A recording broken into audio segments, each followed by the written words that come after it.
Welcome students. आज हम देखते हैं आपके जो एलएलबी एंट्रेंस एग्जाम हो या फिर आपका एलएलएम का एंट्रेंस एग्जाम हो या एआईबी के एग्जाम हो या जेएमएफसी के एग्जाम हो, जुडिशरी के हो या यूजीसी नेट लॉ के एग्जाम हो, इसमें कुछ क्वेश्चन जो लॉ के बार बार पूछे जाते हैं। अब इसमें से एक क्वेश्चन जो है जो फेवरेट माना गया, which of the following is not a fundamental right in the Indian constitution. अब राइट टू इक्वालिटी सबको पता है कि ये फंडामेंटल राइट है, तो ये इसका आंसर नहीं होगा। राइट टू फ्रीडम भी फंडामेंटल राइट है, तो इसका आंसर नहीं होगा। राइट टू कॉन्स्टिट्यूशनल रेमेडीज भी नहीं है, तो इसका आंसर ये नहीं होगा। राइट टू प्रॉपर्टी जो है इसका आंसर इसलिए होगा कि बहुत बार ये पूछा जाता है कि फंडामेंटल राइट करंट सिचुएशन में 44th अमेंडमेंट 1978 के पहले right to property fundamental right हुआ करता था। उसके बाद इसको लीगल राइट बना दिया गया अंडर आर्टिकल 300 ए।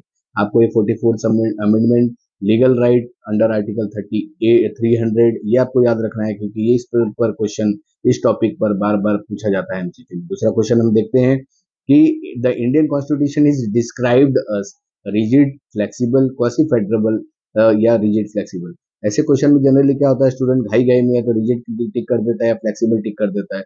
उसे याद रखना है कि पूरा क्वेश्चन पढ़ना है। अब इसमें जो नेगेटिव आंसर है क्वासी फेडरल, जो कि इंडिया का कॉन्स्टिट्यूशन नहीं है, लेकिन वो रिजिड और फ्लेक्सिबल दोनों है और आंसर ए और बी में भी है। तो इसका जो मैक्सिमम नियरेस्ट आंसर है वो डी है।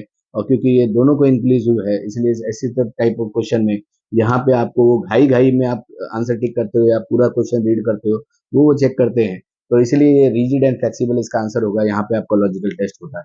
अब इसके बाद ये रिजिड एंड फ्लेक्सिबल क्यों है वो भी आपको पता है कि जो भारत का जो संविधान है उसके जो फीचर्स है वो रिजिड इसलिए है कि कुछ प्रोसीजर, कुछ अमेंडमेंट अगर आपको करने हैं तो स्पेशल प्रोसीजर लगता है, या कुछ अमेंडमेंट आपको करना है तो स्पेशल मेजोरिटी लगता है।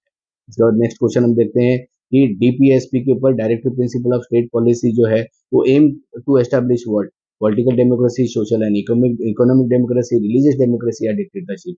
डिक्टेटरशिप नहीं है, रिलीजियस डेमोक्रेसी भी नहीं है, पॉलिटिकल डेमोक्रेसी नहीं है, क्योंकि हमारे यहाँ पीपल डेमोक्रेसी है। तो इसका आंसर है social and economic democracy on the will of the people.